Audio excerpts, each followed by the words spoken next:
start of Gabriel's career, and it will be against a Brian Flores coached defense. With the move, Shedeur Sanders remains third on the depth chart. Joe Flacco slides to number 2 behind Gabriel. Stephen A., how long do you think it will be until we get to see Shedeur on the field? Somewhere around 6 to 7 weeks. Okay. And then after that, I think you'll see when this season is officially over and it's about 5 or 6 games left in the season, I think you'll see Shedeur at some point in terms of what he has to bring to the table or whatever. Obviously, this is the right move. I don't understand. Listen, I don't understand why you can't put Shedeur as your QB2. That's me personally. I don't get that part. And here's the reason I'm saying that. Flacco knows Father Time has caught up to him that he's not what he used to be. Yep. He's happy to be on an NFL roster to contribute in any way that he possibly can. He knows that he's a stopgap for the young guns coming up career. He knows that.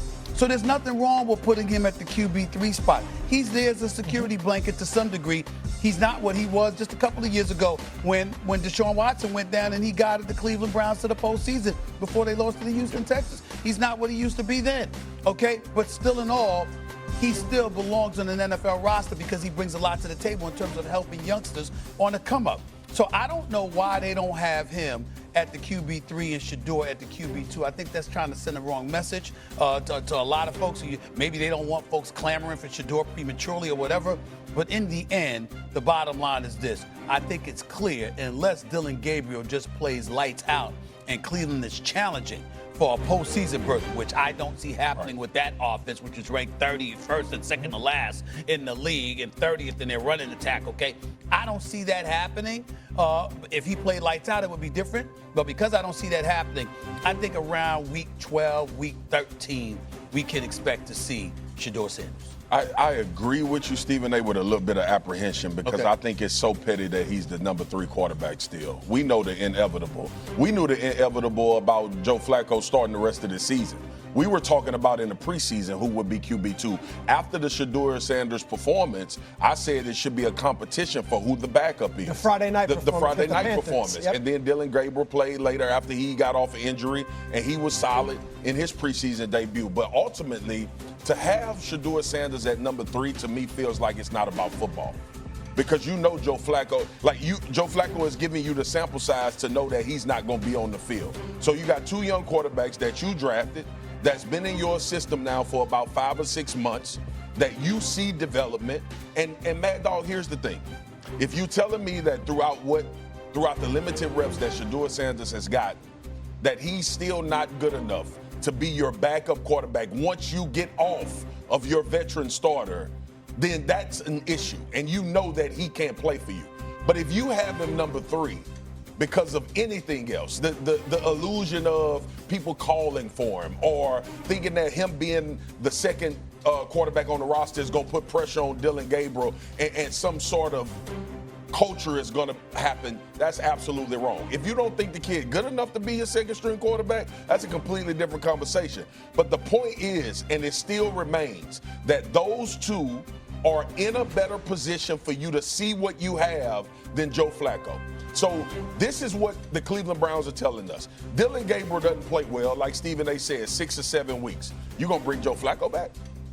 For what? That's my question. I don't think they will bring Flacco back. I think the 3-2 thing is not that big a deal to me because I do think what Stevie said is right. I think by the end of the day, unless Gabriel is Brian Sipe, I think at the end of the day, you will see Shedeur play some this year. I think by the end of the year, you, me, and Stevie, and everybody who cares will have an idea if the quarterback of the future on the Browns is on the roster. Yep. And I think he'll give both a chance to show what they can do in the next 13, 14 weeks. I don't know the issues about why Flacco is 2. Maybe they don't feel it's too hard to get both quarterbacks ready on a game in Europe. So if Gabriel gets hurt, you got a rookie there, so that's tricky. At least if Gabriel got hurt, you put Flacco back in the game. He knows the offense. Maybe Shedeur needs more work. That could be the reason. Yep.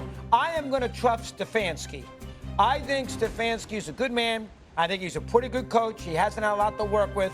I think he's a pretty good man, and I'm going to trust him that he is not pushing Shedeur aside because of Deion's influence or anything like that. That's the way I'm going to look at it. I've always had a soft spot for Stefanski. His father. Because I know his father as Stefanski. I've known him for many, many years. Love the man dearly. I hope to see you soon, buddy. And Stefanski is a two-time coach of the year. The man can coach. We know he knows something or two about football, but we can't ignore the politics that come along with Shedeur. And that's why the situation is a little bit different, Doggy, which is what I keep trying to tell you. You're looking at it QB1, QB2, QB3. It's not that big of a deal.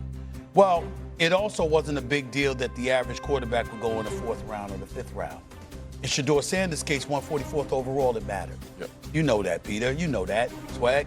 It matters because it was Shedeur Sanders, and we got the impression that it wasn't just football. It was something about his dad. So what I'm saying to you is that we're beyond all of that now to some degree, and we get that part. But that doesn't mean the residue doesn't still exist in terms of people wanting to control the narrative when it comes to that young man. You're not saying that you're not going to make football decisions. What you're saying is that there are other things that come into play when it comes to making a decision about that young man, whether it's him, whether it's his father, whether it's people in Cleveland, because he's incredibly popular. And you got people clamoring to see Shedeur Sanders play in Cleveland. They want that brother on the field.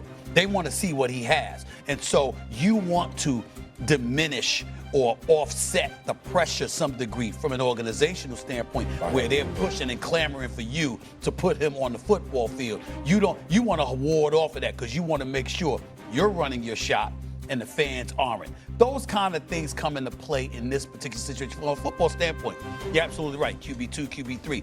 Normally not this important. But there's a reason they still left him at the QB2, at the QB3, when Joe Flacco is the QB2. I would add that they traded away that 2nd overall pick to move back to 5, and they got a 1st-round pick in return from the Jaguars for next year. Right. So that's if there's an hourglass, the sands are coming down, because as every week goes by, that's another week that Shedeur Sanders will not get the opportunity to prove that I am the quarterback of the future, because they will have 2 first-round picks next year. And see that. Go ahead. Well, they got to give Gabriel a chance too. I mean, he might be pretty good. Who knows? But not just that.